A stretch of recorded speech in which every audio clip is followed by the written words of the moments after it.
Thank you, Angela and Carol. And this gives me the great pleasure to introduce Karin Lange.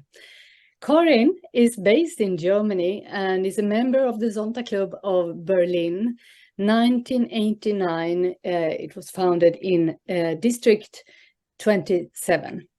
Karin is a PR consultant and freelance journalist specializing in political communication, corporate communication, and science communication, focusing on medicine and healthcare. Her clients to date as a PR consultant have included federal ministries, research institutions, corporations, and non-profit organizations. As a freelance journalist, Karin has worked for public television and radio, among others. In recent years, Karin has used her experience and skills to raise awareness and educate on innovative treatments for cartilage damage, report on research into congenital heart defects, and spread the word about joyful and relieving AI-based serious game solutions for dementia patients and their relatives. Karin speaks German, English, and Spanish, and is a board member of a film festival called Around the World in 14 Films. Zontanians have benefited enormously from Karin's talents, as she is the press spokesperson for the Union of German Zonta Clubs, the UN Advocacy Chair for District 27, and a valued member of the Zonta Says Now working group. Karin's advice and technical expertise laid the foundation for the international rollout of Zonta Says Now. Please use the chat line if you have any questions. Over to you, Karin. Oh, okay. Oh, thank you so much for your nice introduction, and hello, everybody. Welcome. Have a wonderful evening now together with us. And yes, I want to take you on a small journey. So I have to now share my screen. I hope that works and you can see something. Okay. So let's go to this. Okay, that's the presentation you see right now. Yep. Okay, so let's start. Well, first of all, I would like to welcome you to my beautiful small country. Also, in order to introduce you a little bit to some key facts regarding special conditions and also challenges for our climate policy. From there, we then take a look of how climate change is affecting Germany, especially in terms of gender injustice. And the last two stops we are going to take of our 15 minutes German tour are referring, of course, to this year's Zonta Says Now key topic, which is disaster risk reduction and our action on nationwide level. Yes, a short travel info still. I had mistakenly assumed that I have 20 minutes. So there's a lot of information now and I condensed it a little bit and I will skip some things, but later on you can read it then with leisure. Well, let's start and let us visit this small red place of our amazingly beautiful planet. One of the places that since its industrialization has contributed substantially to unbalance our global ecosystem. Come and visit my home base, Berlin, our capital city. That's the seat of our government and as well the seat of 3 Zonta clubs. The Zonta Club Berlin, the Zonta Club Berlin 1989, which I belong to, and the Zonta Club Berlin Mitte. And guess what? Berlin is the greenest capital city in Europe with over 2,500 green spaces. So the disused Tempelhof Airport, for instance, today known as Tempelhofer Field, is home to endangered bird species and in the summer a farm sheep herd. And it is the largest inner city open space in the world, and thus also our largest urban park. Berlin is also a water city as well, with 50 lakes, 3 rivers, 8 canals, and 1,000 bridges. Fun fact, these are more bridges than Venice has got. Yes, and Berlin's goal is to be considered climate neutral by 2050. And beyond Berlin, well, there is a great variety of landscapes and a huge biodiversity as well. The German forests are a very important climate factor. German forests relieve the atmosphere of 127 million tons of CO2 every year, and this figure corresponds to 14% of all German greenhouse gases or gas emissions. So that's not a lot, but it is something. And in its latest recommendations for action, the Intergovernmental Panel on Climate Change, IPCC, has prioritized not only the expansion of renewables, but as well the protection and expansion of forests. And unfortunately, the consistent implementation of these priorities encounters specific obstacles in Germany. Yes, in 2022, Germany is one of the 20 most populous countries in the world, and thus ranks 19th in global comparison. By average, on 1 square kilometer are living more than 230 people in Germany. But with the expansion of settlement, of course, and of traffic areas, soil sealing is increasing, which counteracts the recommended renaturation of land and results in a loss of important soil functions like water permeability and soil fertility. Well, you can imagine 14 federal states covering 11,000 municipalities, including 2,055 cities, are taking part in our democratically decision processes. This is a huge challenge sometimes. And you also might know that, of course, our prosperity depends on a climate-unfriendly industry.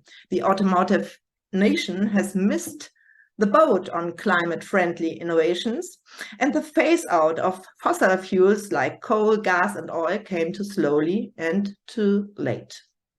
While Germany is famous for its innovation and engineers and its strong economy, it ranks 19th in terms of CO2 emissions per inhabitant among the Group 20 countries. The implementation of an ambitious program is urgently needed. The recent flood disaster in Western Germany illustrates the effects of such developments all too drastically.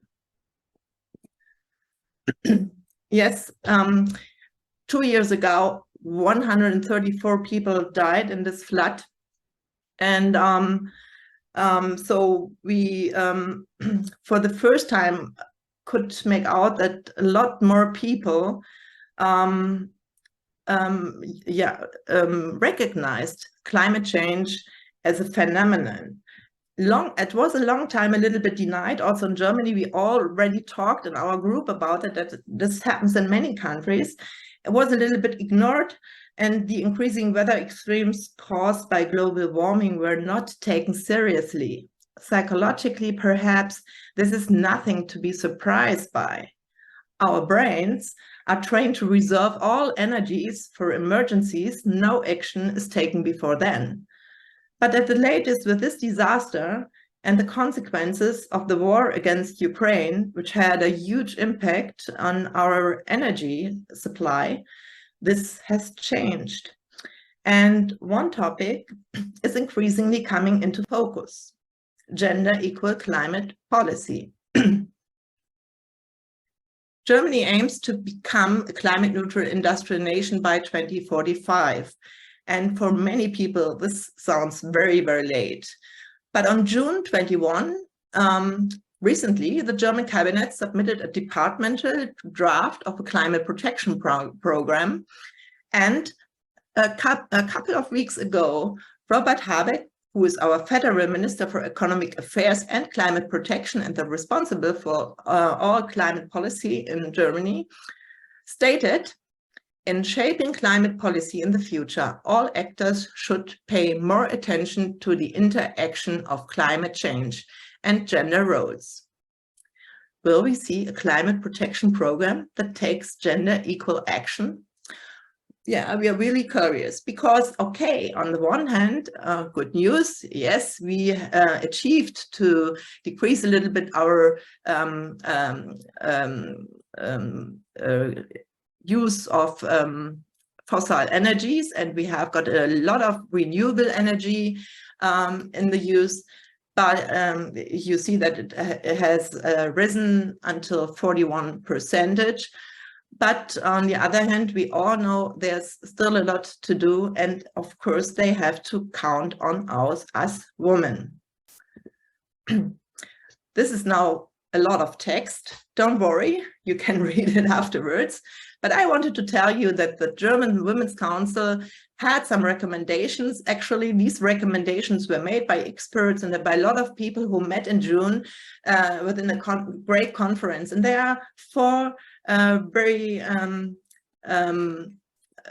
important points I want to show you when it comes to women in Germany and why they are particularly disadvantaged and what needs to be done.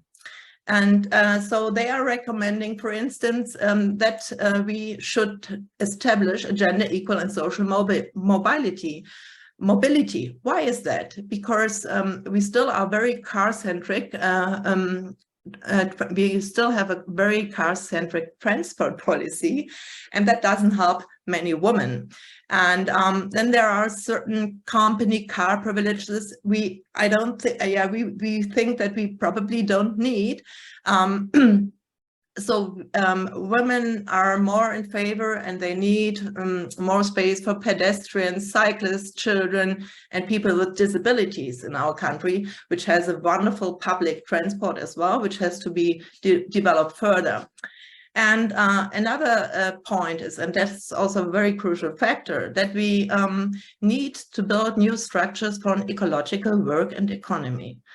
It's all about balancing lifetime earnings, because in Germany, women earn 49% less than men during their lifetime, and that's a lot.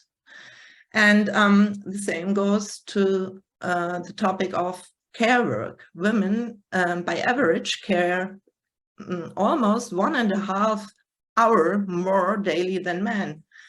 And yes, so we think there's, I think, the recommendation to for targeted qualification of women in future industries, alternative working time models, equal participation in companies. I make it a little bit more short now. The buildings and the construction, this is also a really interesting topic, because you can imagine that women are significantly don't have so much money to pay for the high energy costs in Germany. And they may live more often in buildings which don't have high energy standards, like air conditioning, for instance, or like green spaces. So these all needs more political participation, as Zonta says also, or states in its very famous statement on climate change. And in Germany, this is really a factor, because at the national level, you must know that we have only a 35% of women in parliament. At the federal state level, it's even less. And at the municipal level, imagine only 1 out of 10 mayors is a woman. So let me bring it to a last point, which is very important, because that's something extraordinary to me, that our German basic law clearly states men and women shall have equal rights. The state shall promote the actual implementation of equal rights for women and men and take steps to eliminate disadvantages that now exist. And there exist a lot of disadvantages. Also, if it comes to the topic of disaster risk reduction. Fires, droughts, floods, storms, and landslides are also on the rise in Germany. And there is a special thing, which is a heritage of our very dark history. There's still a lot of munition of the World War II buried in the ground. And this is increasingly becoming a major threat under conditions of drought and wildfires. Yes, and one other factor I want to point at as well, the Ahrtal catastrophe was caused also by a lack of coordination of an immediate disaster management. And here we go to our topic, because in Germany now, disaster management is regulated a new way. At present, all municipalities are revising their local disaster control systems. And of course, for disasters, you need an overlapping cooperation of administration, fire department, police, technical aid support by the so-called Technisches Hilfswerk, and so on. And yes, one of the interesting things is that they are also constructing or establishing so-called disaster lighthouses in many cities and municipalities, and these are intended to provide people shelter for the intended to provide shelter for the population, for the people, in case of, for instance, a total power blackout caused by a catastrophe. So, but at this point, if we figure at the fact that in Germany, still maximum 20% of women are engaged in those sectors like STEM, and as well like firework or technical Hilfswerk. I think they have only a 16% of women. So you can imagine that there are not so many decision makers who bring in our topics. And we talked a lot about that. And in Germany, we of course face the same problems. So it's of course a question if these disaster lighthouses, for instance, are providing safe spaces to prevent from gender-based violence, how they are prepared for elderly, disabled, or critically ill people in need of artificial respiration, for instance. Are there hygiene products and medicine for women? Is there a concept for pregnant women and nursing mothers? Well, so there is then time to action for us. And this comes with Zonta Says Now. And in Germany, there's a special thing. Advocacy in Germany is a structural challenge, because our 138 Zonta clubs in Germany, with their 4,000 members, belong to 7 different areas. And these areas belong to 5 different districts. And each of these districts covers different countries. And not only countries of the European Union, also, of course, countries we want to have in, like Ukraine, or other countries like Lebanon. So you can imagine that there are very different conditions for advocacy. And we had to find a solution for that. And thanks to some of our Zontians in Germany, we found a solution for that. And the solution is the German Union of Zonta Clubs. And the good thing on this is that with all the clubs participating and with a nationwide character, we are having a voice in the German Women's Council. And we have a wonderful delegate there. And we also have a wonderful advocacy coordination and a press spokesperson. So this gives us the chance now to go two ways. The one way is to the municipals and on the communal and regional level, and the others from the nation-wide level. And we coordinate all our voices and make it very strong. And this happened to also draw the attention of a lot of NGOs and a lot of partners, and makes the things really work. And it's so wonderful to work within those three teams. Each has its special abilities, and we have their area representatives for advocacy, then subject matter experts, and delegates from Federal Women's Council. So that makes it very strong. And yeah, with this, we have a lot of support for our clubs and services to give them materials like the wonderful materials Zonta is now prepared and are on the website of Zonta International to take action. And why starting with a webinar? That's what we did in Germany. And you probably think, oh, okay, that's typical German, because they always want to prepare that very precisely and properly and so on.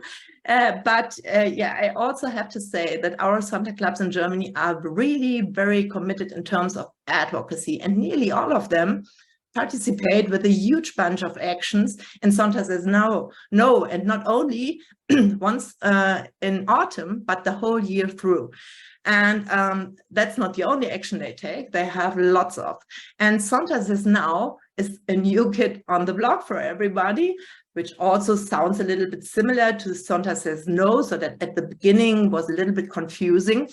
And so it was a challenging new task to introduce Zonta Says No, but for the clubs, of course, it's a challenging new task to implement it. And yes, and there's still, of course, a consciousness, the need for raising a little bit the consciousness about the gender aspects of climate change. So that's where all those wonderful materials Zonta Says Now provides help, are really helpful, like, for instance, the action framework. And this led us in the end at the webinar to discuss very simple actions every club can take. Address climate change in the club for the first time, also with those wonderful instruments. Establish a link in between Zonta and the own community. Mostly those links are still are already existing, no problem, but come together with what who is responsible in your community for disaster risk management, for instance, and determine as well the focus on disaster prevention, and then prepare the questions and invite responsible people from the community to a meeting, ask questions, discuss, and give suggestions. And I think I'd like to stop it now. I think it was a lot for you, because now I'm really curious for your questions and the discussion which follow today. So thank you so much for listening. And yes, I hand it over back to Pia. Thank you, Karin. So exciting and good job you have started. And a great presentation. I think we all could have sit here for at least 30 minutes more, but we have a lot to do on the agenda.